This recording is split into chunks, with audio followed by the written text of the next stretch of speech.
आपका। मैं हूं आपके साथ करिश्मा राय तंवर और आप देख रहे हैं हमारा खास कार्यक्रम। अंजलि सिंह मात्र 20 साल की उम्र में परिवार का अकेले पेट पालने वाली लड़की 31 दिसंबर की रात को जब घर वापस जा रही थी, एक गाड़ी की टक्कर ने उसकी जिंदगी हमेशा के लिए खत्म कर दी। उसे ऐसी दर्दनाक मौत दी गई जिसकी कोई कल्पना भी नहीं कर सकता था। अब घटना हो गई, जान चली गई, लेकिन पीछे छूट गए तो कई सवाल दिल्ली पुलिस से है, सवाल अंजलि की दोस्त निधि से है और सवाल उस प्रशासन से है जो सोता रहा।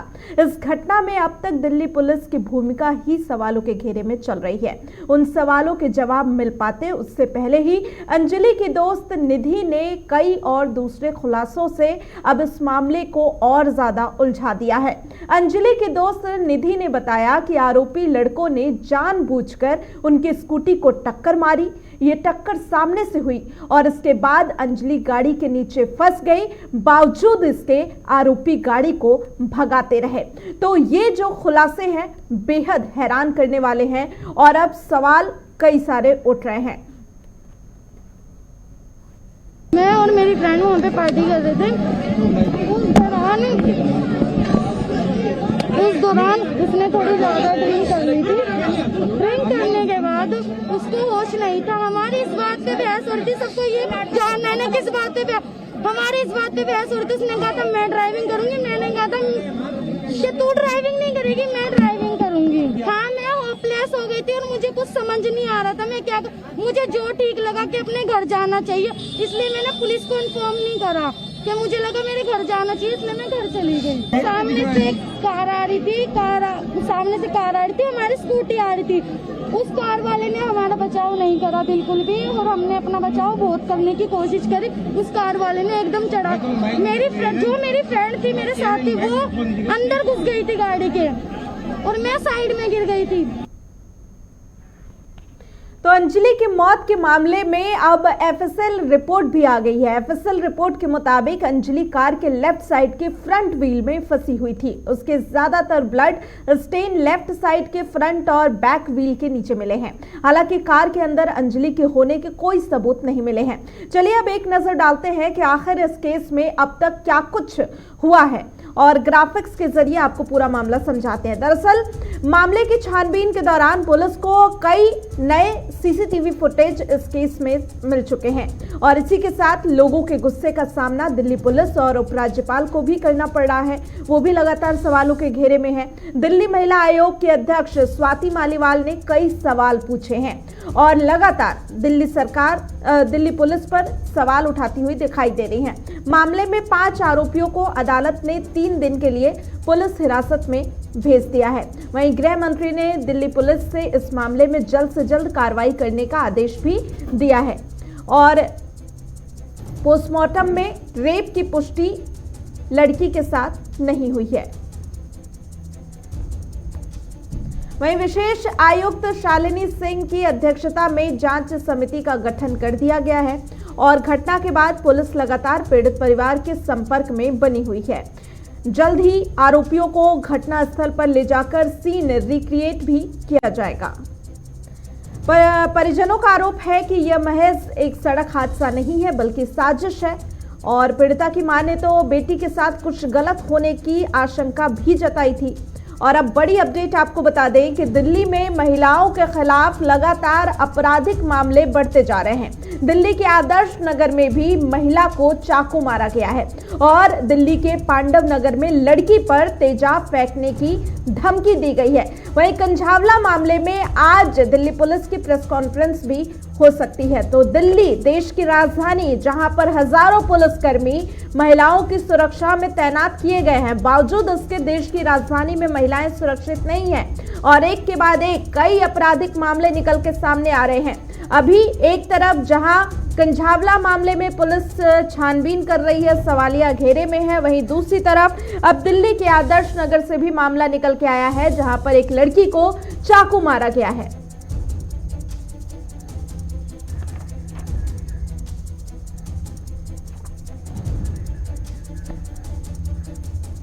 तो अब कई सारे सवाल उठ रहे हैं कि आखिर क्यों देश की राजधानी में महिलाएं सुरक्षित नहीं हैं और उनके खिलाफ लगातार आपराधिक मामले बढ़ते जा रहे हैं। और इसी पर चर्चा करने के लिए हमारे साथ वेद भूषण शर्मा जी बने हुए हैं, पूर्व एसीपी हैं। इसके अलावा सुप्रीम कोर्ट के अधिवक्ता आशीष पांडे जी भी हमारे साथ बने हुए हैं और सामाजिक कार्यकर्ता सुमन अपर्णा जी भी हमारे साथ बनी हुई हैं। तो आप सभी का बहुत बहुत स्वागत है।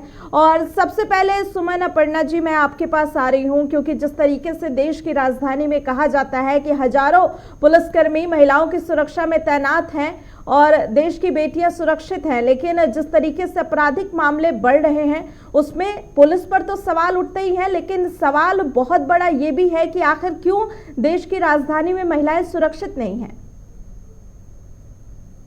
देखिए मैम, शाम के अंधेरे देख मुझे खौफ होता है। मेरे देश में शाम को हर वक्त बस दरिंदगी का माहौल होता है।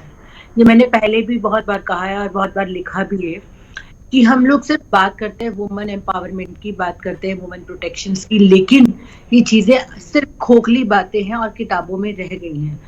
आज भी हमारे देश की बेटियों के साथ दुराचार, दरिंदगी जैसी घटनाएं दिन पर दिन हो रही है। जैसे अभी आपने बताया पांडव नगर में तेजाब फेंकने की धमकी दी गई, लड़की को चाकू मार दिया गया। जो हम डाटा देखते हैं, जो हम रिकॉर्ड्स देखते हैं, वो दिन पर दिन बढ़ते ही जा रहे हैं, वो कहीं कम नहीं हो रहे हैं। वो चाहे वो दिल्ली हो या कुछ भी हो। और मैं तो खुद भी ये बोलती हूँ कि Delhi is a capital of rape. लेकिन यहाँ जो मामला है, इस वक्त जो ये मामला है, बहुत ही एकदम से एक मिस्ट्री जो थी उसमें एक नया मोड़ आया है और उसके सामने उसके एक मित्र निकल कर आई है। तो यहाँ जो मैटर है, सबसे पहली बात, अब पोस्टमार्टम की रिपोर्ट भी आ गई जिसमें ये पुष्टिकरण हो गया है कि उस बच्चे के साथ किसी भी तरह की दरिंदगी नहीं हुई और उसकी मित्र जो उसका 164 का भी बयान भी बाकी है। लेकिन सवाल ये भी आता है कि जिस तरह की स्टेटमेंट्स उस इंसान की आई है जिसने पीछा कि बार बार एक ही गाड़ी को यू टर्न ले लेके घुमाया जा रहा है, तो ऐसी क्या चीज। और दूसरी बात, ये बहुत बड़ा सवालिया निशान है कि जब एक बच्ची ने देखा कि उसके दोस्त का एक्सीडेंट हो गया और वो गाड़ी के अंदर फंस गई जी, है कि उसने पुलिस को इन्फॉर्म नहीं, को बचाने की कोशिश नहीं की, तो उसके पीछे क्या कारण है, क्या फैक्ट है, तो वो कहीं ना कहीं आज भी अभी भी सवालिया निशान हमारे सामने है। उसके 164 के बयान के बाद ही पता चलेगा कि वास्तविक स्थिति क्या है। बिल्कुल, लेकिन सवाल ये भी उठ रहे हैं जिस तरीके से उस लड़की ने अब खुलासा किया है, अंजलि की दोस्त ने इस बात का खुलासा किया है, क्योंकि पहले जो आरोपी थे वो सीधे तौर पे कह रहे थे कि उनको नहीं पता था कि उनकी गाड़ी के नीचे कोई लड़की फंसी हुई है, लेकिन उसकी दोस्त ने इस बात का खुलासा किया है कि वो अच्छी तरीके से जानते थे कि लड़की गाड़ी के नीचे फंसी है। गाड़ी में सीधे सीधे टक्कर हुई थी, उसके बाद वो गाड़ी के नीचे गई थी, वो चिल्ला रही थी, बचाओ बचाओ बोल रही थी, बावजूद इसके जो गाड़ी की स्पीड थी उसे कम नहीं किया गया और वो गाड़ी को फिर सीधे उतनी ही स्पीड में लेकर आगे निकल गए। और सबसे बड़ी सोचने वाली बात यह भी है कि जब लड़की की डेड बॉडी गाड़ी से छूटती है उसके बाद गाड़ी की स्पीड और बढ़ती है और वो लेकर गाड़ी निकल जाते हैं, तो कहीं ना कहीं उन्हें इस बात की जानकारी थी। ड्राइव करती हूँ, अगर हमारी गाड़ी के अंदर या हमारे बम्पर के अंदर कोई भी चीज अड़ जाती है तो हमें उसी टाइम पता चल जाता है। ठीक है, लड़की ने भी ड्रिंक किया हुआ था और वो पांचों लड़के पार्टी से आए, उनके साथ उनकी गाड़ी में एक ड्राइवर भी था। तो ऐसा कभी भी संभव नहीं है कि आपकी गाड़ी के अंदर कोई चीज अड़ी हुई है और आपको पता न लगे। मैंने परसों की डिबेट में भी यही स्टेटमेंट दिया था और आज भी मैं यही कह रही हूँ कि कोई भी ह्यूमन जो भी ड्राइव करता है उसे मालूम होता है कि मेरी गाड़ी के अंदर कुछ अड़ा हुआ है, कुछ फटा हुआ है, छोटे सा भी हर्डल आता है तो उसको पता होता है। और दूसरी बात, उस लड़की के स्टेटमेंट से ये चीज क्लियर हुई कि जो उनका एक्सीडेंट हुआ फ्रंट से हुआ, सामने से हुआ, तो उनको तो ये चीज बिल्कुल क्लियर थी। और तब तक जब तक बॉडी गाड़ी से अलग नहीं होगी तब तक वो उसको उस निर्भया की तरह घुमाते रहे, इस मोड़ से उधर, उस मोड़ से उधर, यहाँ से यू टर्न लिया। और जैसे ही आपने अभी खुद कहा है कि जब गाड़ी बॉडी उसमें से गाड़ी से निकल गई उसके बाद उन्होंने उसको स्पीड से भगाया, तो ये कहीं ना कहीं उनकी मंशा साफ स्पष्ट कर रही है कि उन्हें पता चल चुका था कि बॉडी गाड़ी के अंदर है और वो चिल्ला रही है और वो कोशिश यही कर रही थी कि किसी भी तरह से वो वहां से भागे। बिल्कुल वेदभूषण जी, सबसे बड़ा सवाल अब दिल्ली पुलिस पर उठ रहा है, क्योंकि इतने किलोमीटर तक 10 से 12 किलोमीटर तक लड़की को घसीटा गया और बावजूद इसके दिल्ली पुलिस ने क्यों जगह जगह बैरिकेडिंग नहीं की थी, क्यों कोई दिल्ली पुलिस को नहीं पता चला कि वहां पर किसी गाड़ी में लड़की फंसी हुई है। लोगों को दिख गया लेकिन दिल्ली पुलिस को नहीं दिखता है, जबकि नया साल था, नए साल पे तो बैरिकेडिंग ज्यादा होनी चाहिए, दिल्ली पुलिस को ज्यादा मुस्तैदी से काम करना चाहिए, क्योंकि लोगों को आपने भी देखा होगा कि नए साल पे इस तरीके से जश्न करना, पार्टी करना आम बात है। करिश्मा, बिल्कुल दुख वाली बात है कि एक यंग लड़की की डेथ हुई है और जिन हालात में डेथ हुई है, उसकी न्यूड बॉडी मिली है, वो बिल्कुल एक शर्मनाक घटना है। परंतु इस सारे मामले को आउट ऑफ प्रपोर्शन जो है, जिस तरह से क्रिएट किया गया है, एक हाइप दी गई है पॉलिटिकल कारण से, राजनीतिक कारण से, वो भी एक अच्छी बात नहीं है। मैं अभी कल दुबई और आबू धाबी से लौटा हूं। मैंने भी वहां जश्न देखा था नए साल का। पूरे 4 दिन तक वहां एक भी पुलिस वाला सड़क पर दिखाई नहीं दिया। परंतु यदि आप उस सिस्टम पर बात करें तो यदि ये वहां पर हुआ होता तो उस लड़के को सरेआम गोली मार दी जाती। तो ये सिस्टम इस देश में लागू नहीं हो सकता, क्योंकि यहाँ अदालत का सिस्टम है, कानून का यहाँ पर राज्य है। जिस तरह से बैरिकेड की आप बात कर रहे हैं, पिकेटिंग की आप बात कर रहे हैं, लेकिन वेदभूषण जी, अगर हम दुबई से भारत की तुलना करते हैं तो दुबई जैसी सुरक्षा भी तो होनी चाहिए। अब अगर आप चाहें कि देश की राजधानी में एक भी पुलिस वाले खड़े ना हो तो शायद लड़कियों का घर से बाहर निकलना भी दुश्वार हो जाएगा। अभी इतने पुलिस कर्मियों के बीच भी तो लड़कियां सुरक्षित नहीं है। तो अगर हम तुलना दुबई से कर रहे हैं तो दुबई जैसी सुरक्षा भी तो दे दे पहले।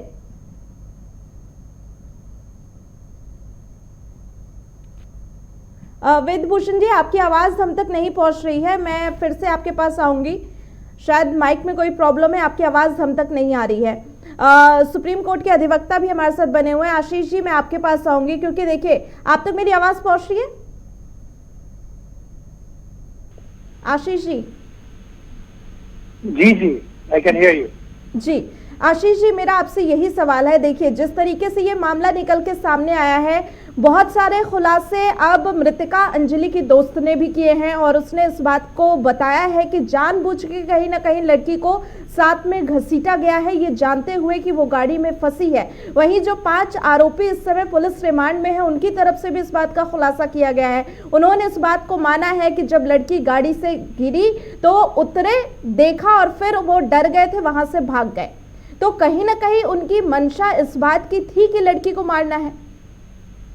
देखिए करिश्मा जी, इस केस की बहुत पहलू है। यूजली इसकी जिस तरीके से मीडिया ट्रायल, मीडिया रिपोर्टिंग हो रही है, वन डायमेंशन पे हो रही है। सबसे पहले तो देखिए, हर एक दिल्ली वासी, भारतवासी की तरह मैं भी शॉक्ड हूँ जिस विभत्सता के साथ ये कांड हुआ है और उस लड़की की मृत्यु हुई है। लेकिन इसके कुछ ऐसे पहलू हैं जिनकी तरफ भी ध्यान देना जरूरी है। पहली चीज तो देखिए, now sexual assault is ruled out, उसकी संभावना को रूल आउट कर दिया है मेडिकल रिपोर्ट ने। तो अब सीसीटीवी से जो हमको फुटेज मिली है या फैक्ट्स मिली है, ये दोनों लड़कियां साथ में थी। सबसे पहली एक जो इसकी सहेली है, इसने पुलिस को क्यों नहीं कॉल की, इस पर भी एक ध्यान दिए जाने की जरूरत है। ऑल्दो उसका मेन क्राइम से कोई लेना देना नहीं है, उसने कॉल की नहीं की, क्राइम एक अपनी सेपरेट जगह पर स्टैंड करता है। अब बात आती है कि जिस समय स्कूटी की उस कार से टक्कर हुई, अब देखिए 2 स्टेटमेंट्स आ रहे हैं। लड़की की दोस्त है वो कह रही है कि टक्कर हुई, उसके बाद मैं साइड में गिरी, मेरी दोस्त कार के नीचे थी और स्पीड गाड़ी की बढ़ गई और ये आगे उसको ड्रैग करते हुए ले गए। अब आपने अभी कहा कि शायद उन लड़कों ने, जो कल्प्रिट्स हैं, एक्यूज्ड हैं, उन्होंने ये स्टेटमेंट दिया कि वो गाड़ी से उतरे, उसके बाद उन्होंने गाड़ी नहीं आशीष जी, ये तब की बात है। उन्होंने जो स्टेटमेंट दिया है कि जब वो लड़की गाड़ी से छूट गई, मतलब उसकी डेड बॉडी जब निकल गई, तब उन्होंने वहां पर उतर कर देखा, लड़की मर चुकी थी, उसकी हालत बहुत खराब थी डेड बॉडी की, तब वो वहां से भागे हैं। उससे पहले जब लड़की गिरी थी, दोनों दोस्त एक साथ, तब वो गाड़ी से नहीं उतरे थे। क्या अगर आपकी गाड़ी से किसी का एक्सीडेंट होता है, अगर आपकी टक्कर भी होती है, तो क्या आपका फर्ज नहीं बनता है कि आप गाड़ी से उतरे और चेक करें कहीं सामने वाले को चोट तो नहीं लगी? जी करिश्मा जी, अब मैं आता हूँ टू पे कंप्लीट मैं जी। अब अगर लड़के गाड़ी से नीचे उतरे और उनको ये पता था कि लड़की गाड़ी में फंसी हुई है और उसके बाद भी उन्होंने गाड़ी चलाई आगे, तो कहीं ना कहीं इसमें जो अभी तक पुलिस ने जिन सेक्शंस में मामला दर्ज किया है, उन सेक्शंस में मुझको गड़बड़ी नजर आती है। तब ये कैटेगोरिकली आपका 302 मर्डर का केस बनता है। इसको केवल आप 304 में कंक्लूड नहीं कर सकते। लेकिन अगर लड़के गाड़ी से नहीं उतरे, मैं केवल एक हाइपोथेटिकली प्रिज्यूम कर रहा हूँ, facts statements I am not privy to that, लेकिन अगर वो गाड़ी से नहीं उतरते हैं कार से टक्कर होती है और बॉडी टक्कर के बाद कार के अंदर फंस जाती है। देखिए, इस चीज पॉसिबिलिटी को भी हम रूल आउट नहीं कर सकते हैं। मैं कोई डिफेंस की बात नहीं कर रहा हूँ, केवल लीगल पॉइंट ऑफ व्यू से बात कर रहा हूँ।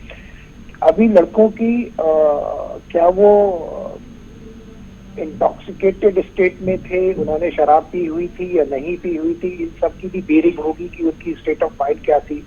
क्या उनको इस पोजीशन में थे कि पता चल सकता है गाड़ी के नीचे बॉडी फंसी हुई है या नहीं। इन सारी अभी पहलुओं का इन्वेस्टिगेशन होता है। अब देखिए, मेन जो कानूनी सेक्शंस हैं जो इस पर एप्लीकेबल होते हैं, मैं उन पर बात करता हूँ।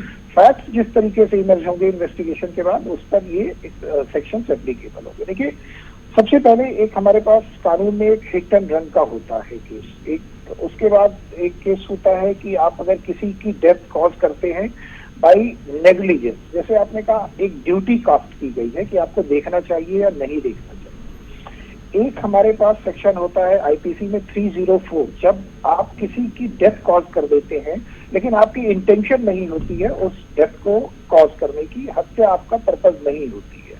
इसमें आपको मैक्सिमम इम्प्रिजनमेंट, लाइफ सेंटेंस हो सकता है या 10 साल की सजा हो सकती है या फाइन हो सकती है। लेकिन अगर आपको पता है कि लड़की की बॉडी गाड़ी के नीचे है और उसके बाद भी आप कॉन्टिन्यूअसली गाड़ी को ड्राइव कर रहे हैं, तो डेफिनेटली आपकी मंशा केवल कल्पेबल होमिसाइड की नहीं हो सकती, ये कैटेगोरिकल केस मर्डर का बनता है, जिसके लिए 302 को भी लगाया जाना चाहिए।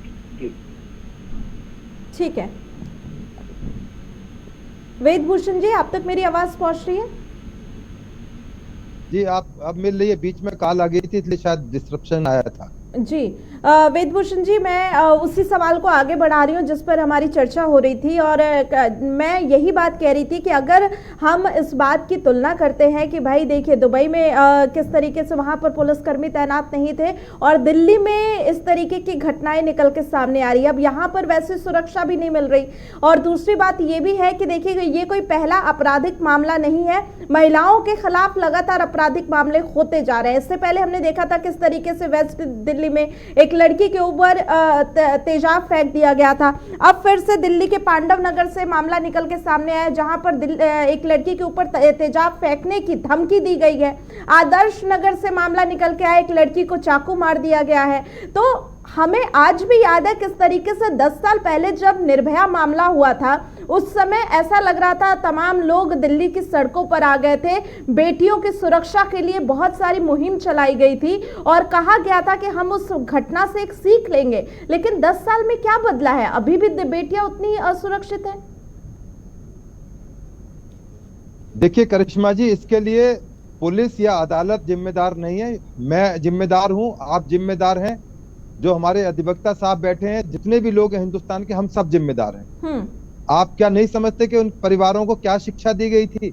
वो शराब पी के जिस तरह से गाड़ी को लगातार खींचते रहे, तो क्या उनकी जिम्मेदारी नहीं थी?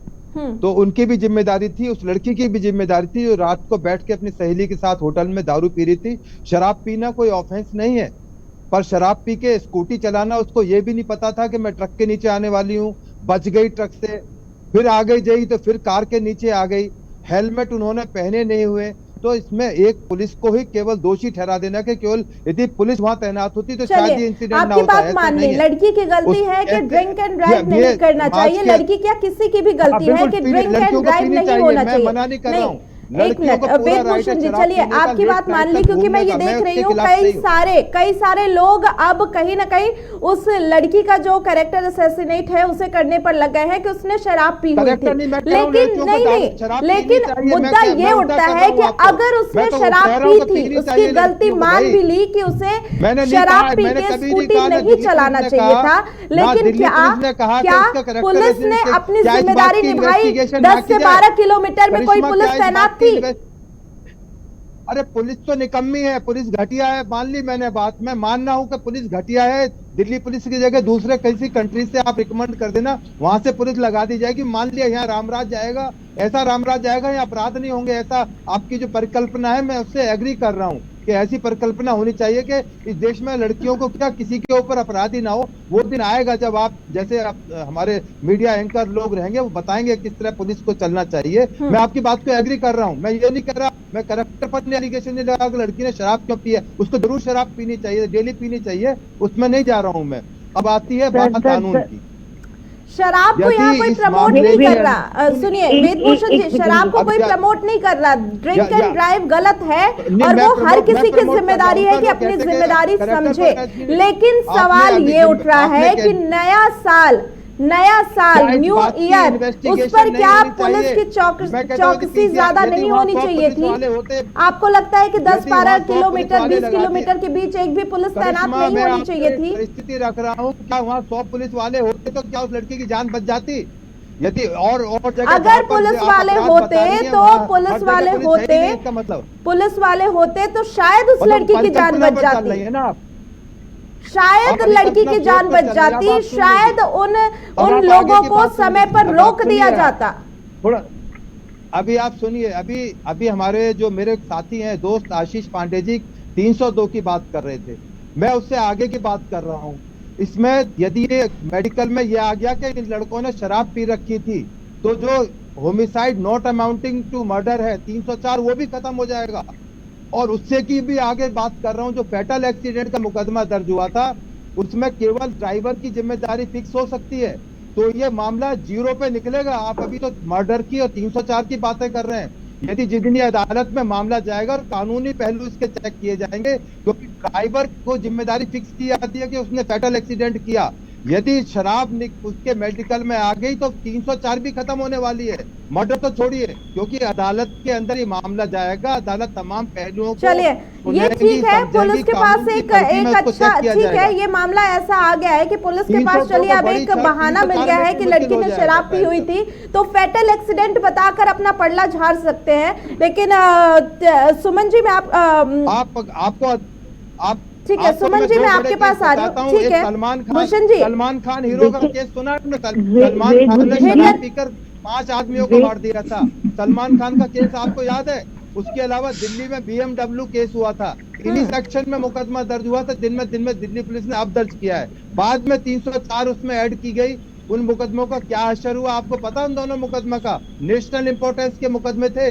सलमान खान अभी भी हीरो हैं और पूरे दुनिया के अंदर घूमते सलमान खान 5 आदमियों को मारने के बावजूद। जब ये मामला अदालत में जाएगा आप फिर डिबेट करना उसको लेकर। ये मामला स्टैंड करने लायक भी नहीं रहेगा शायद अदालत में, क्योंकि 304 302 तो छोड़ो, 279 305 आदमी की ड्राइविंग के क्या। अच्छा चलिए ठीक है, वो लोग तो शराब पी रहे थे, दिल्ली पुलिस कहाँ थी? वो भी कहीं पार्टी कर रही थी क्या उस समय? दिल्ली पुलिस नहीं है वहाँ पर, कंझावला का एरिया है, वो जो स्ट्रेच है वहाँ पर इसलिए डिप्लॉयमेंट नहीं होती क्योंकि पुलिस का जो सारा अटेंशन होता है जहाँ पर क्राउडेड प्लेस होते हैं। ये क्राउडेड प्लेस नहीं था, गांव का इलाका है। यदि आप वहाँ दोबारा जाइए, देखिए वहाँ रात के टाइम आपने वीडियो में देखा कि वहाँ पर एक भी गाड़ी नहीं चल रही थी, वहाँ पर एक आध गाड़ी कभी कोई जाती है।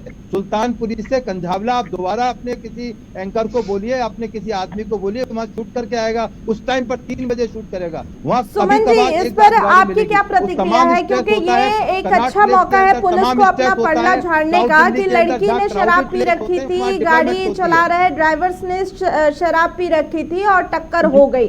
लेकिन क्या इस पर पुलिस पर सवालिया निशान नहीं खड़े होंगे कि आखिर पुलिस को जब पता चल गया था? पुलिस बहुत निकम्मी है, पुलिस बहुत भूषण जी आप थोड़ी देर रुक जाइए। देखिए आपने अपनी बात बोली, मैंने आपकी बात सुन ली, अब मेरे सवाल भी सुन लीजिए। आप यदि गुड़गांव वेदभूषण जी एक मिनट रुक जाइए। आपको कम से कम एक सम्मानित रिटायर्ड आपको पता ही नहीं इस बात। वेदभूषण जी ठीक है, वेदभूषण जी रुक जाइए एक मिनट, अब इसका जवाब भी सुन लीजिए। और सुमन जी मेरा सवाल ये भी है, क्योंकि देखिए कहा जा रहा है कि दिल्ली पुलिस को कई पहले तो घंटों कॉल होती रही, किसी ने फोन नहीं उठाया, उसके बाद एक बारी जब फोन हुआ पुलिस को पता भी चल गया था, रोहिणी पुलिस को पहले कॉल चली गई थी कि एक लड़की घिसट के जा रही है, बावजूद उसके डेड बॉडी ढूंढने में घंटे भर का टाइम लगा पुलिस को। वो भी जब 4 बजे उसके बाद कंझावला पुलिस को फोन जाता है कि यहाँ डेड बॉडी पड़ी हुई है, तब उसे पता चलता है। तो ये जो कम्युनिकेशन गैप पुलिस के बीच में ही है कि उसे पता होने के बाद भी कि ऐसा कुछ चल रहा है, घंटों लग रहे हैं उन्हें अपनी कार्रवाई करने में, लेकिन फिर भी वहां पर भूषण जी कह देंगे कि भाई गलती तो उन्हीं की थी। शराब क्यों मैं पी? आपको एक बात बताना चाहूंगी करिश्मा जी, देखिए इस जमाने की सबसे बड़ी गलती यही है कि वो हमेशा औरत को गुनाहगार साबित करने की कोशिश करता है।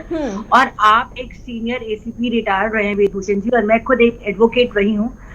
पिछले 6 महीने में मेरे पास इतना डाटा है कि मैं पुलिस की इतनी गलतियां गिना सकती हूँ कि आप कभी फुर्सत से बैठेंगे। मेरे पास पूरा का पूरा डाटा है।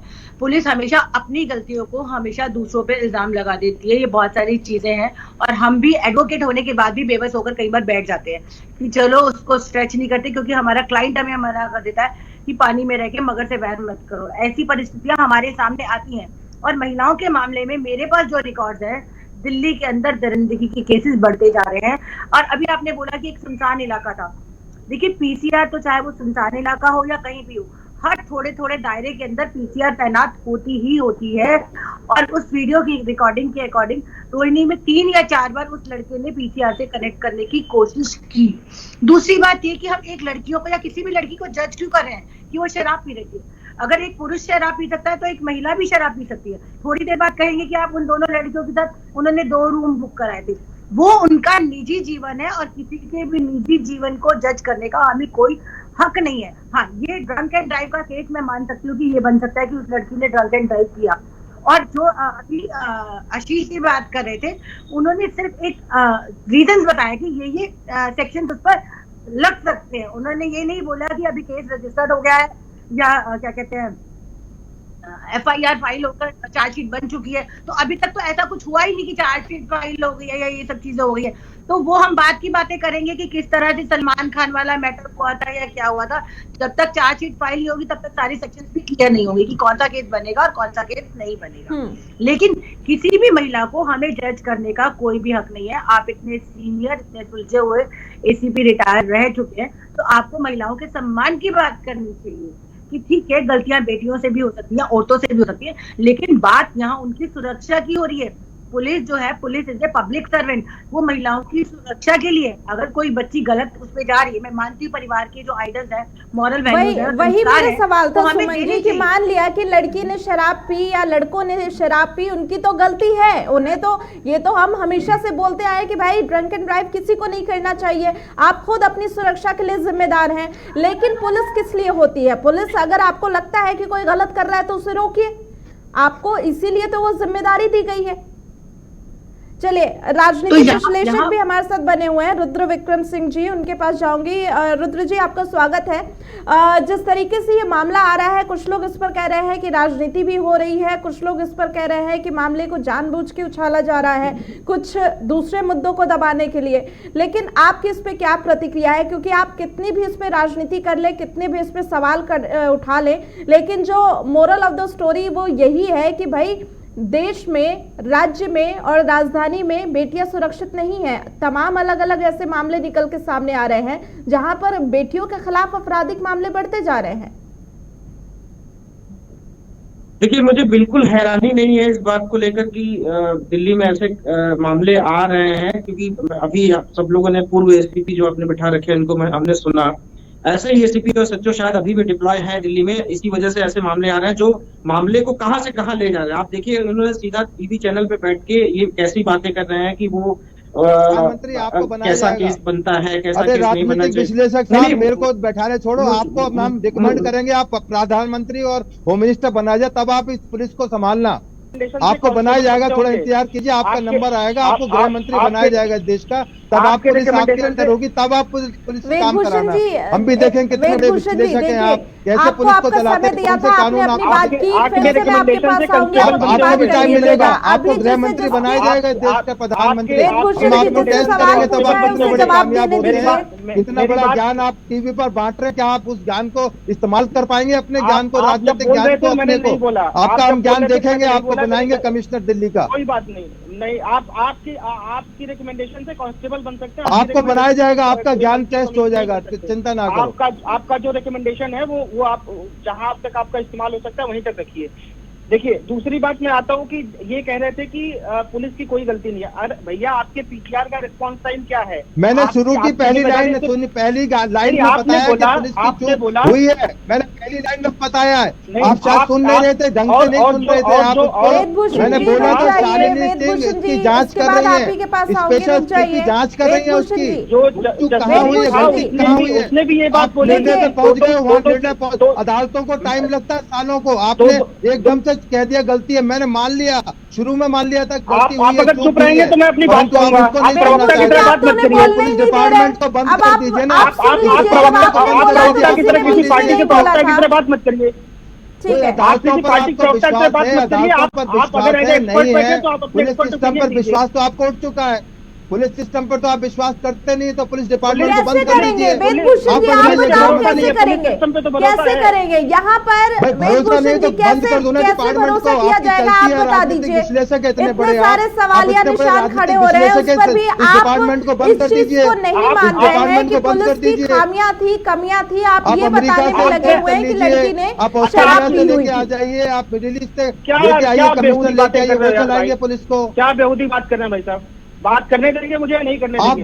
आपने बेदगी ऐसे आपने ही आप शुरू लोग करी कहते है। हैं, आप लोग दबाते हैं, आप लोग जाते हैं, आपको जवाब दूंगा तो मैं। आप लोग वेदभूषण जी, ऐसे- आपकी आवाज देखिए म्यूट बिल्कुल, करानी मैं पड़ेगी। क्या अगर आप बोलूं, बीच तो मैं में आपको नहीं डबल रुकेंगे ठोकूंगा। तो सबको समय चाहिए, सबको बोलना है। जैसे एसीपी और एसएचओ होते हैं, पूरा जवाब दूंगा ठोक कर आपकी लेके बात जाते हैं थाने का। पर, आप पता नहीं कहाँ कौन से राजनीतिक भगा देते विश्लेषण, हैं। यही पुलिस का सिस्टम है। के बारे में 0% आपकी जानकारी नहीं है और आप पुलिस पे कमेंट्स कर रहे हो। पुलिस की फंक्शनिंग ठीक का है, पता है आपको? भूषण जी, आप तक मेरी आवाज पहुंच रही है? इन्वेस्टिगेट किया है भूषण जी, आप तक मेरी आवाज पहुंच रही है?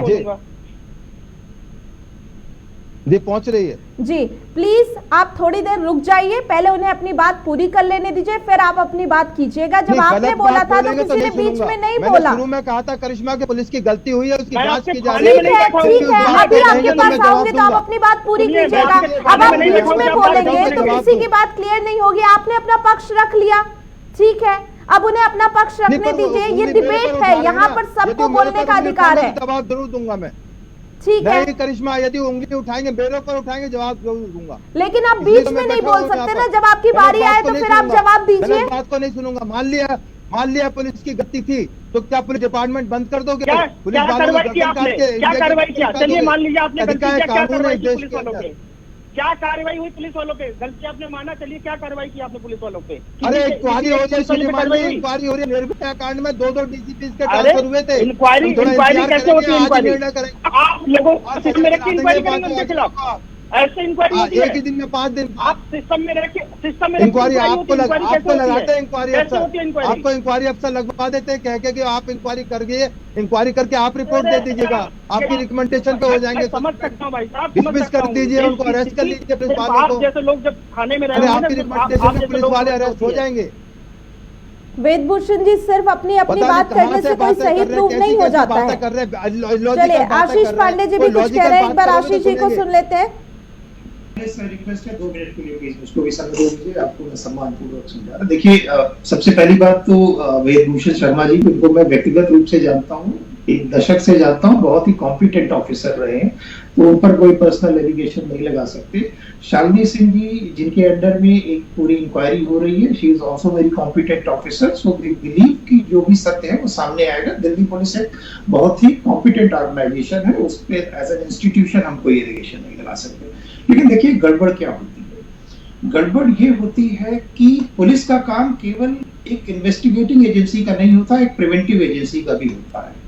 और एक प्रिवेंशन की जब बात होती है तो वेदभूषण शर्मा साहब ने कहा कि हमने क्राउड कंट्रोल के लिए 1 तारीख को अपनी फोर्सेस को डिप्लॉय किया हुआ था। देखिए जो आइसोलेटेड पैसेज होते हैं वहां पर क्राइम कमिट होने की पॉसिबिलिटी शायद ज्यादा होती है। आउटर दिल्ली को आप जानते हैं कि काफी एक क्राइम प्रोन इलाका है और वहां जो करंटली ऑफिसर्स डिप्यूटेड हैं हम उनको भी जानते हैं, और उसकी वजह से नए साल में हुड़दंग होने की, क्राइम कमिट होने की, जबकि इस चीज की पॉसिबिलिटी होती है कि यूथ निकलेगा, वो ड्रंक रहेगा, तो इन सारी चीजों को ध्यान में रखते हुए पुलिसिंग की व्यवस्था की जाती है न्यू ईयर ईव पर। दूसरी महत्वपूर्ण बात यह है, देखिए जैसे अभी एसीपी साहब ने कहा कि अगर लड़के ये पाए जाते हैं कि इन्होंने शराब पी हुई है तो 304 भी नहीं लगेगा। ये लीगली फैक्ट है, 304 नहीं लगेगा क्योंकि आप उसमें इंटेंशन को वो नहीं कर सकते। लेकिन जब इस तरीके से मृत्यु होती है और अभी भी ये रिपोर्ट आनी बाकी है कि उन्होंने शराब पी है या नहीं पी हुई है। तो क्या स्टार्टिंग 302 से नहीं होनी चाहिए थी और बाद में ये डिफेंस लॉयर्स का काम होना चाहिए था कि चूंकि लड़के शराब पिए हुए थे, एक मोटिव फॉर्म नहीं कर सकते आप, इंटेंशन फॉर्म नहीं कर सकते, जिसकी वजह से 304 या 302 का केस नहीं लगेगा। हमारे पुलिस विभाग का काम है इन्वेस्टिगेशन करना, जो मैक्सिमम पनिशमेंट जो सेक्शंस लग सकते हैं उनको आगे फॉरवर्ड करना, उनके आधार पर इन्वेस्टिगेशन करना, और बाकी काम आप अदालतों, डिफेंस लॉयर्स और प्रोसिक्यूशन पर छोड़ दीजिए। जी बिल्कुल, आपने सही कहा कि पुलिस का जो काम होता है कि चलिए जो गलत था, जिसने गलत किया उस पर सवाल उठाना नहीं, बल्कि अपने तरीके से आपने किस तरीके से अपना काम पूरा किया वो बेहद जरूरी होता है। रुद्र जी एक बार अपनी बात पूरी कीजिए, फिर मैं वेदभूषण जी के पास जाती हूँ। नहीं, मैं सिर्फ एक ही चीज, चलिए बात तो मेरी पूरी अधूरी रहेगी, सिर्फ एक ही चीज, अगर मान लीजिए पुलिस अगर मानती है कि हमारी 1% भी गलती रही, तो क्या किसी पुलिस वाले के खिलाफ अभी तक इतना बड़ा बवाल हो गया देश में? क्या सिर्फ किसी पुलिस कांस्टेबल, पीसीआर बैन या किसी के खिलाफ कोई कार्रवाई की गई? और इंक्वायरी भी होती है तो इंक्वायरी ऐसे नहीं होती कि आप उसको रख के इंक्वायरी करिए। जब भी किसी के खिलाफ इंक्वायरी होती है तो हमेशा उसको सिस्टम से बाहर करके इंक्वायरी की जाती है। अगर वो सिस्टम में रहेगा तो उसके खिलाफ आप क्या इंक्वायरी करेंगे? तो बस एक चीज, इसको एक बात से भी समझा जाए। और दूसरी बात, जो ये लोग कह रहे हैं कि बाहरी इलाके में पुलिस व्यवस्था नहीं थी, वहां पे जो तस्दीर है उसने बोला कि 2 पीसीआर की वैन मुझे रास्ते में दिखी जब वो पीछा कर रहा था स्कूटी से, तो पीसीआर थी वहां पे, ऐसा नहीं कि पीसीआर नहीं थी, बस इनका रेस्पॉन्स नहीं था। जो पीसीआर पे कॉल आई उसका रेस्पॉन्स नहीं था। पुलिस व्यवस्था वहां थी, पुलिस वाले थे, हाँ उसमें से कुछ पुलिस वालों ने दारू पी रखी थी इसलिए वो रेस्पॉन्स नहीं कर रहे थे। समस्या ये थी, ये इस बात पे बात होनी चाहिए कि आखिर ऑन ड्यूटी पुलिस वाले शराब पी के बैठे हुए थे, पुलिस थी, उन्होंने रेस्पॉन्स क्यों नहीं किया, इस बारे में बात होनी चाहिए। पुलिस, ऐसा नहीं कि पुलिस नहीं थी, ये कहना बिल्कुल गलत होगा। 2 चश्मदीप ने भी बोला है, कई सारे टीवी चैनल पे आप उसको सुन लीजिए कि 2 पीसीआर की वैन 2 किलोमीटर के अंदर में 2 पीसीआर की वैन उसको मिली। ठीक है, इस पे जवाब दीजिए वेदभूषण जी। आशीष पांडे जी ने जो इसका एनालिसिस कानूनी रूप से किया है वो बिल्कुल स्पष्ट है, बिल्कुल क्लियर है। उनका कंसेप्शन, उनका परसेप्शन लीगल तरीके से बिल्कुल जस्टिफाइड है। मैं 100% एग्री करता हूं पांडे साहब की बात से जी। अब आती है जो उनके खिलाफ इलेक्शन, रुद्र विक्रम सिंह जिस बात को लेकर नाराज हैं। निर्भया एक केस हुआ था, आपको याद होगा, पूरे हिंदुस्तान उस केस को जानता है। उस केस में 2 इंक्वायरी हुई थी, एक होम डिपार्टमेंट ने इंक्वायरी की थी, हिंदुस्तान के होम डिपार्टमेंट ने, और एक इंक्वायरी हाईकोर्ट के जस्टिस की अगुवाई में हुई थी, चेयरमैनशिप में। उसमें उनकी रिकमेंडेशन आने में 42 दिन लग गए थे, क्योंकि एक प्रोसीजर फॉलो होता है जिसमें किन पुलिस अधिकारियों का रोल रहा, किन की नेग्लिजेंस रही, और उसमें क्वांटम ऑफ पनिशमेंट क्या होना चाहिए।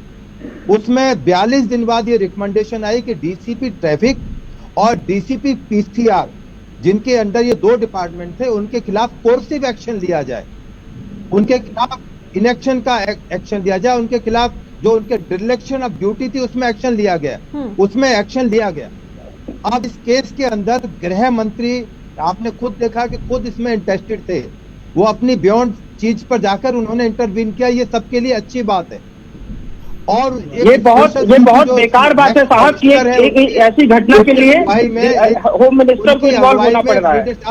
लीडरशिप में एक इंक्वायरी सेटअप हो गई है, तो क्या वो 42 दिन निर्भया में वेट कर सकते हैं? तो क्या 10 दिन इस केस में हमें वेट नहीं करना चाहिए, या उन सब पुलिस डिपार्टमेंट को हटा दें, कम से कम 100-200 आदमियों की बिल्कुल धड़ गला काट दिया जाए?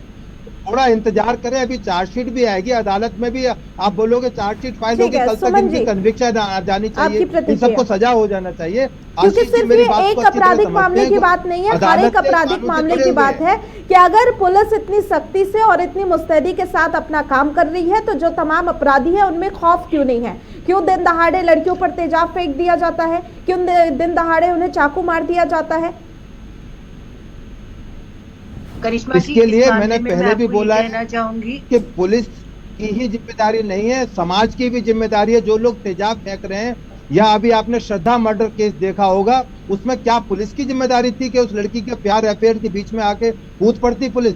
तो ये तमाम चीजें पुलिस तक मत रखो। ये आप भी जिम्मेदार हो करिश्मा, मैं भी जिम्मेदार हूँ, पांडे जी भी जिम्मेदार है, सुमन भी, सभी समाज जिम्मेदार है इसके लिए। केवल एक पुलिस को झाड़ के अपना पल्ला कि पुलिस निकम्मी है, घटिया है, इसको कोसते रहो, अदालतों को कोसते रहो। भाई अदालत एक जज बैठे हैं, इनको ट्रायल करने में टाइम लगता है, प्रोसीजर बना हुआ है, कानून बना हुआ है, कन्विक्शन में टाइम लगता है, बरी भी हो जाते हैं।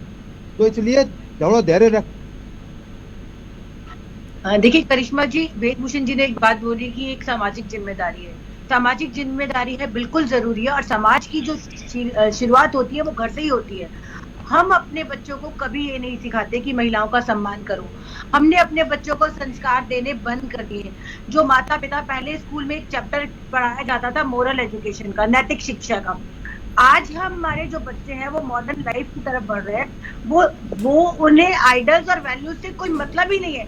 उन्हें ये पता है कि हाँ वो कॉलेज जा रहे हैं, वो डिस्को जा रहे हैं, वो पब जा रहे हैं। उन्हें ये नहीं मालूम कि ह्यूमैनिटी क्या होती है। तो आज मेरे देश में जो मानवीय मूल्यों की शिक्षा है वो कहीं ना कहीं नहीं दी जाती। तो इसलिए भी जो हमारी जो युवा पीढ़ी है वो कहीं ना कहीं भ्रमित हो रही है। दूसरी बात, मैं आपके चैनल के माध्यम से एक बात कहना चाहूंगी कि जब निर्भया मर्डर केस हुआ था तो उसके बाद फास्ट ट्रैक कोर्ट की डिमांड हुई, और जब केजरीवाल सरकार आई तो इसने बहुत बड़ा अपने मैनिफेस्टो में लिखा कि हम दिल्ली की बेटियों की सुरक्षा के लिए 56 फास्ट ट्रैक कोर्ट बनाएंगे, जिससे ये इस तरह के जो मामले हैं वो लंबे ना रहे और देश की बेटियों को 7-7 साल तक इंतजार ना करना पड़े न्याय के लिए। तो मैं आज ये पूछना चाहूंगी कि वो 56 फास्ट ट्रैक कोर्ट में से क्या 6 फास्ट ट्रैक कोर्ट भी बनकर आई है हमारे सामने? नहीं। यही तो दुर्भाग्य सुमन जी की सारे बातें तो बहुत बड़ी बड़ी करते हैं कि बेटियों की सुरक्षा के लिए ये किया जाएगा, बेटियों की सुरक्षा के लिए वो किया जाएगा, लेकिन जब स्थिति देखी जाती है तो ज्यों की त्यों बनी हुई है। आज भी देश की राजधानी की बात कर ले तो यहाँ भी बेटियां घर से बाहर निकलते समय खुद को सुरक्षित नहीं मानती है और यही कहती है कि दिल्ली में उन्हें डर लगता है। खैर, आप सभी का बहुत बहुत धन्यवाद हमारे साथ जुड़ने के लिए और अपनी बात रखने के लिए। तो इसी के साथ बढ़ते आगे। जम्मू कश्मीर के नौशेरा में सड़क हादसा हुआ है। बड़ी खबर सामने आ रही है। आमने सामने से टकराई 2 गाड़ियां और हादसे में 3 लोगों की मौत जबकि कई लोग घायल हुए हैं। अखनूर पुंछ हाईवे पर अक्सर इस तरीके के हादसे होते रहते हैं और इसी बीच एक और हादसा हुआ जिसमें आमने सामने कई गाड़ियां टकरा गई हैं और बताया जा रहा है कि इस हादसे में 2 गाड़ी आमने सामने टकराई थी जिसमें 3 लोगों की मौत हो गई है जबकि कई लोग घायल हुए हैं। अखनूर पुंछ हाईवे की बात बताई जा रही है और अक्सर यहां पर इस तरीके के हादसे होते रहते हैं। देखिए, खिता पीर पचाल के लिए और ख़ासकर डिस्ट्रिक्ट जोरी के लिए ये साल ही एक ऐसा चढ़ा है जहां बड़ी बदकिस्मती है। आपके सामने परसों एक बहुत बड़ा आतंकवादी हमला हुआ और जिसमें हमारे काफ़ी सारे लोग शहीद हो गए। और आज अभी अभी जो खबर जैसे आपने सुनाया है कि नौशेरा के गांव डंडेसर में एक वीडियो कोच और एक मारुति कार का आमने सामने टक्कर हुई है जिसमें एक लेडी की और उसके 2 बच्चों की डेथ हो गई है। और जो एक आदमी है वो नौशेरा हॉस्पिटल के लिए रेफ़र हुआ, वहाँ से लेके चले गए हैं। अब भगवान करे उसकी लंबी उम्र हो, उसकी जान बचे। लेकिन है कि ये जो रोड जो आपका नया रोड बन रहा है, 3 लेन रोड जो अखनूर से पुंछ तक बन रहा है, ये एक बड़ा एक्सीडेंट प्रोन एरिया बन गया है। हम भी हमेशा सरकार के नोटिस में ये चीज़ें ला रहे हैं कि भाई ये रोड जो है इसको 4 लेनिंग की ज़रूरत है। दिल्ली से सटे ग्रेटर नोएडा की सोसाइटी में फिर से तेंदुआ दिखाई दिया। इसके बाद यहां पर अफरा तफरी का माहौल बन गया। ग्रेटर नोएडा वेस्ट की सोसाइटी में तेंदुआ नजर आने के बाद से यहां रहने वालों में डर का माहौल पैदा हो गया। लोगों ने तेंदुए की जानकारी वन विभाग को दी और जानकारी मिलने के बाद सोसाइटी पहुंची वन विभाग की टीम तेंदुए को रेस्क्यू करने में जुटी हुई है। नोएडा के अलावा मेरठ में भी रेस्क्यू टीम बुलाई गई। फिलहाल तेंदुआ टीम की पकड़ से बाहर है और उसको रेस्क्यू के लिए कोशिश लगातार की जा रही है। वहीं सोसाइटी के लोग खौफ में हैं। लोगों का कहना है कि हफ्ते भर पहले भी तेंदुआ सोसाइटी के करीब दिखाई दिया था। इसको रहते हुए करीब 7 से 8 दिन हो गए यहाँ पर। न्यू ईयर भी इसने यहीं पे मनाया है और बाकी मैंने कल देखा था, ई टावर से मेरे नीचे ही से दिखा था। हम सभी लोगों ने देखा था। क्या कुछ देखा था आपने? जा रहा था एक टावर से दूसरे टावर पे जा रहा था, लोग उधर से सर्च करते हुए आए थे, लेकिन वो लोग जो सर्च कर रहे थे वो अंदर नहीं आ रहे थे टावरों में, उन्होंने बाहर सर्च किया था। सोसाइटी में डर का माहौल इसकी वजह से पूरा ऊपर से लॉक कर रखा है। जो हमारा पोडियम का एरिया है पूरा लॉक्ड है। अंदर में जो उन्होंने ऊपर का सारा लॉक कर रखा है, बाहर के लिए उन्होंने जाने को मना किया है वो सभी रेजिडेंट्स को। बाकी नीचे पार्किंग पूरी कनेक्टेड है तो कहीं भी जा सकता है। हम इस टावर के पीछे वो टावर है उसमें रहते हैं, ऑलरेडी पोजीशन में हो चुका है। अभी क्या स्थिति सोसाइटी की? तो अभी सोसाइटी जो कल से कंफर्म न्यूज आया, जो कल से वीडियो दिखाई दिया, तो उसके बाद सब डरे हुए हैं, खास के बच्चे और बुजुर्ग जो हैं, इवन पूरा रेसिडेंट डरे हुए हैं। क्योंकि क्या है कि इवन बाउंड्री भी है, जो पोजीशन एरिया और कंस्ट्रक्शन एरिया के बीच में बाउंड्री है, तो उतना हाइट नहीं है, वो अगर चाहे तो छलांग लगा उधर भी जा सकता है। उसके अलावा जो बेसमेंट है, जो पूरा बेसमेंट का एरिया पूरा कनेक्टेड है, तो बेसमेंट के थ्रू पूरा जो पोजीशन वाला एरिया जहाँ रेसिडेंट रह रहे हैं उसमें भी हो जा सकता है। अजनारा ली गार्डन में पिछले कई दिनों से तेंदुए को ढूंढने का रेस्क्यू चल रहा है, लेकिन अभी तक वो गिरफ्त में नहीं आया है। हम मौके पर मौजूद हैं, तस्वीर आप देख सकते हैं। ये वही साइट है, कंस्ट्रक्शन साइट, जहाँ पर तेंदुए को तलाशा जा रहा है। कई वन विभाग की टीमें यहाँ लगी हैं और अभी तक भी उसका सुराग नहीं मिला है। हालांकि जो बगल वाली बिल्डिंगें हैं, जो वहाँ के रहने वाले लोकल रेजिडेंट हैं, उन्होंने आइडेंटिफाई किया है कि यहाँ पर तेंदुआ देखा गया है और कायदा वीडियो भी उन लोगों ने कई बार बनाया है। आपको बता दें पिछले 2 दिनों से यहाँ रेस्क्यू चल रहा है और अभी भी लेकिन वो पकड़ से बाहर है। कई ज़िलों से वन विभाग की टीम बुलाई गई है, ट्रैंक्विलाइजेशन एक्सपर्ट की टीम भी बुलाई गई है, जो कि तेंदुओं को पकड़ने में यहाँ वन विभाग की मदद करेगी। और तीसरा दिन है लगातार ये रेस्क्यू ऑपरेशन का। साथ ही वन विभाग ने जो आसपास के रहने वाले लोग हैं उनको अलर्ट जारी किया है और कहा है कि सतर्क रहें आप। और आपको बता दें ये जो इमारत है, ये तस्वीरों में आप देख सकते हैं कि बाकायदा आपको जाल भी दिख रहा होगा, नेट लगाकर तेंदुओं को पकड़ने की कोशिश की जा रही है। अंदर वन विभाग की टीम भी मौजूद है, रेस्क्यू दस्ता अंदर ही मौजूद है और ये नेट जो तस्वीरों में दिखाई दे रहा है, इस नेट के सहारे से ही तेंदुए को तलाशा जा रहा है। जाल, पिंजरा और बाकायदा कई जो इक्विपमेंट है वन विभाग के वो लगाए गए हैं। अजनारा ली गार्डन है और ये बिसरक थाना क्षेत्र है। आपको बता दें कई दिन पहले यहाँ पर जो रेजिडेंट हैं उन्होंने इस तेंदुए को देखा था, उसके बाद इसका एक वीडियो वायरल हुआ था, जिसके बाद वन विभाग अलर्ट हुआ था। लगातार वन विभाग तब से ही तलाशने की कोशिश कर रहा है, लेकिन अभी तक भी तेंदुआ गिरफ्त में नहीं आया है। अब देखना यही होगा कि कब इस तेंदुए को पकड़ा जा सकता है। हैदर अली। तेंदुए के रेस्क्यू के बीच हमारे संवाददाता हैदर अली ने गौतम बुद्ध नगर के डीएफओ प्रमोद श्रीवास्तव से भी बातचीत की और उन्होंने इस मामले में क्या कुछ कहा है वो देखिए। तेंदुए को तलाशने के लिए रेस्क्यू ऑपरेशन लगातार जारी है। पिछले 2 दिनों से रेस्क्यू चल रहा है। हमारे साथ डीएफओ प्रमोद कुमार मौजूद हैं। सर, अभी की स्थिति की बात करें, क्या स्थिति है? अभी स्थिति कंट्रोल में है, कोई ऐसा टेंशन या पैनिक की सिचुएशन नहीं है। हमारी सारी टीमें इसमें काम कर रही हैं और we are going to operate search operation. क्या आपने बाहर से भी एक्सपर्ट को बुलाया है? हाँ, बाहर से हमारी वाइल्ड लाइफ एसओएस की टीम आगरा से और मेरठ से आई है और कुछ स्टाफ सपोर्ट के लिए गाजियाबाद से भी टीम आई है। क्या सर रेस्क्यू के दौरान आपने कुछ मूवमेंट नोटिस किया है तेंदुए का? हाँ, मूवमेंट कल रात में हम लोगों ने नोटिस किया था कि वो बेसमेंट से ग्राउंड और +1 तक जा रहा है। कुछ जीने हैं और छोटे छोटे कमरे हैं। बहुत बड़ी बिल्डिंग्स हैं, 4-5 एकड़ का एरिया है। थोड़ा डिफिकल्ट है but we are trying our best. Thank you. क्या लगता है सर आसपास रिहायशी इलाका उन लोगों के लिए क्या अलर्ट जारी किया आपने? सभी लोग अपने घरों में रहें। वैसे तो लेपर्ड ऐसा कोई अटैक नहीं करता है, लेकिन कोई सिचुएशन हो सकती है तो precaution is better than anything. चलिए, बहुत शुक्रिया। तो आप देख सकते हैं लगातार रेस्क्यू ऑपरेशन जारी है और आसपास के जो रिहायशी इलाके हैं उन लोगों को भी अलर्ट पर कहा गया है कि सतर्क रहें और घरों से बाहर ना निकलें। हैदर अली, जगत 24/7 न्यूज़, नोएडा। तो इसी के साथ फिलहाल के लिए इस बुलेटिन में इतना ही। देश और दुनिया की तमाम खबरों के लिए बने रहिए हमारे साथ।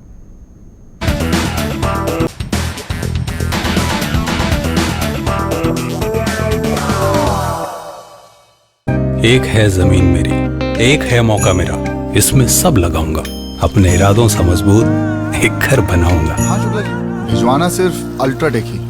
अल्ट्राटेक ही क्यों? आप ही ने तो कहा था कि घर जिंदगी में सिर्फ एक ही बार बनता है। घर एक, मौका एक, इसलिए सीमेंट भी देश का number 1। UltraTech, India's number 1 cement. कैसा लग रहा है मैडम? फेशियल कैसा लग रहा है? शादी के पहले आता है सीजन शादी.com का। आज ही डाउनलोड कीजिए।